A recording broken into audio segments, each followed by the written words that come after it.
As the sun set over Paris on Sunday, the Tour de France came to an end with Jumbo-Visma riders crossing the line together to celebrate Jonas Vingegaard's overall win and Wout van Aert's green jersey and Jasper Philipsen storming the final sprint by a number of bike lengths.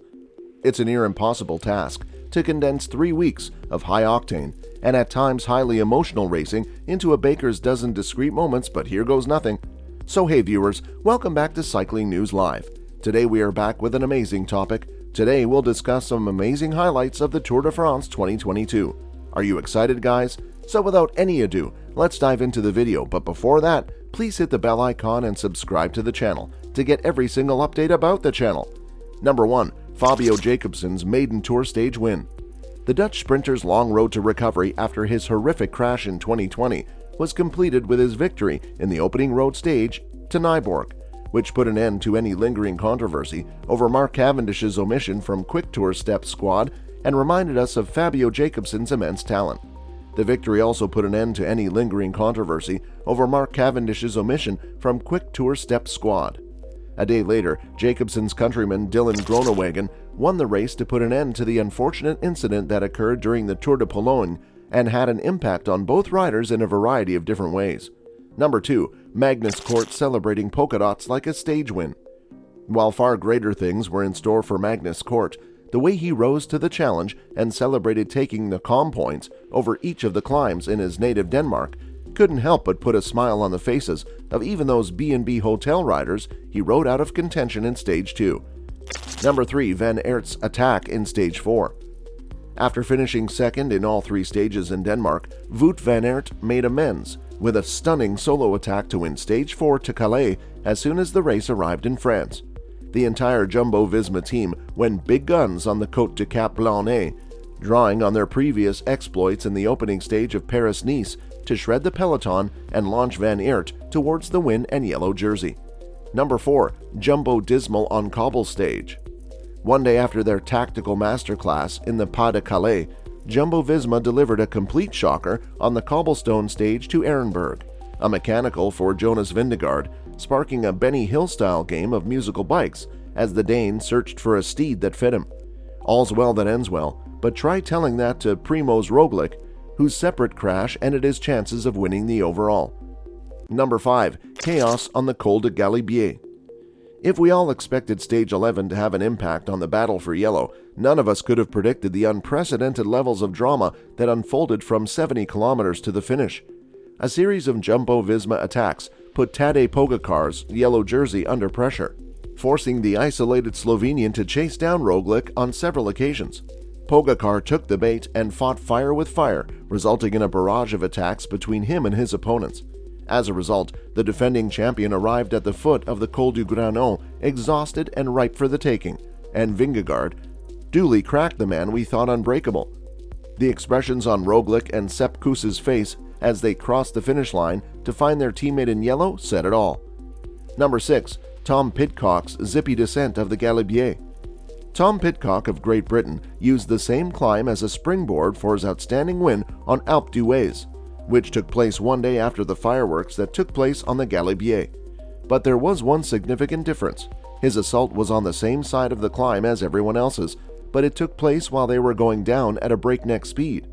It was a true descending master class from the Olympic mountain bike champion, who swept past remnants of the break before joining forces with the 4-time Tour champion Chris Froome for a stage that blended the old and new of British cycling. The stage began in the city of Aix-en-Provence in southern France. Number 7. Michael Matthews' ding-dong battle with Alberto Bettiol. In terms of grit, determination, and drama, nothing quite matched what Michael Matthews accomplished on the climb to Mende. After finishing runner-up twice, the Australian found himself in a breakaway on the stage to the Massif Central. With some specialist climbs in the break, he needed to attack from a distance to win. Matthews arrived at the bottom of the ramped climb above Mende with a small lead on the pursuers and stubbornly held on until Alberto Bettiol rode onto his wheel. After the Italian passed, it appeared that Matthews' bike exchange Jayco ride was over, but he refused to give up. What a way for Bling to get his first Tour victory in 5 years. Number 8. Hugo Oul's emotional win in Foix. There was hardly a dry eye in Foix when the Canadian journeyman soloed to his first professional victory a decade after his brother, Pierrick, was killed in a hit-and-run with a drunk driver. Houle had to do it the hard way, riding back into contention on the penultimate climb's descent, before going clear as the ultimate foil to teammate Michael Woods. As the gap widened and Matteo Jorgensen crashed behind, Houle held on for a thrilling victory, his second of the Tour after Aussie veteran Simon Clarke's Matt Hayman moment on the cobblestones to Ehrenberg. Number 9. Vingegaard's sporting gesture after Pogacar's crash. After Pogacar crashed to the ground after sliding in the gravel on a tight bend on the descent of the Col de Spandel, the competition between the Tour's two best riders was cast in a different light. The rider who was wearing the yellow jersey sat up and waited for the rider who was wearing the white jersey. Vingegaard provided one of the most memorable moments of the race when he accepted Pogacar's handshake just before the two drivers resumed their battle on the final climb. Vingegaard had just moments earlier narrowly avoided crashing himself just moments earlier. Number 10. Van Aert's final pull on Hautacam. On the final significant ascent of the race, Pogacar was already up against the ropes when he and his competitor caught up with Van Aert approximately 5 kilometers from the top of the climb. The Belgian, who had been taking a break earlier in the day, then buried himself for Vingegaard, causing Pogacar to make an error before leading his teammate to the victory that proved to be decisive. At the final summit finish of a race, it is not very common to see the rider wearing the green jersey lead the rider wearing the yellow jersey to defeat the defending champion. Number 11. First French stage win 2 days from Paris. Just when we thought things couldn't get any better for Jumbo-Visma, they go and endear themselves to the host nation by ending the French stage drought through Christophe Laporte. Since Julien Alaphilippe won the first stage of the Tour de France in 2017, no other French rider had been able to take the overall victory until Laporte got the nod from his teammates and delivered emphatically in Cahors. Number 12. Le Gat gives Bisseguet a swig of water.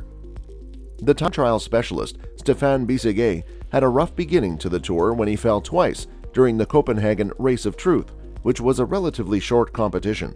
Things didn't look promising when he had to switch bikes early in the final time trial due to a mechanical issue, but he forgot to bring his water bottle with him. This didn't help matters much. The Swiss man toiled in the sweltering heat until he caught up with the Frenchman Olivier Legac, who, as a gracious gesture, offered the Swiss man a drink from his bidon after they had finally made eye contact. Matej Mohoric, who had only just been passed by Bisseguet, drew level with the two riders and then attacked as if this were a routine road stage reaching its climax. This action added another layer of intrigue to the entire episode. Bisseguet had only just passed him. Number 13. Vingegaard and Van Aert's Rocamadour hug. Vingegaard slowed down a little bit and slowed down on the home straight to allow his indefatigable teammate Van Aert to take the win by 19 seconds.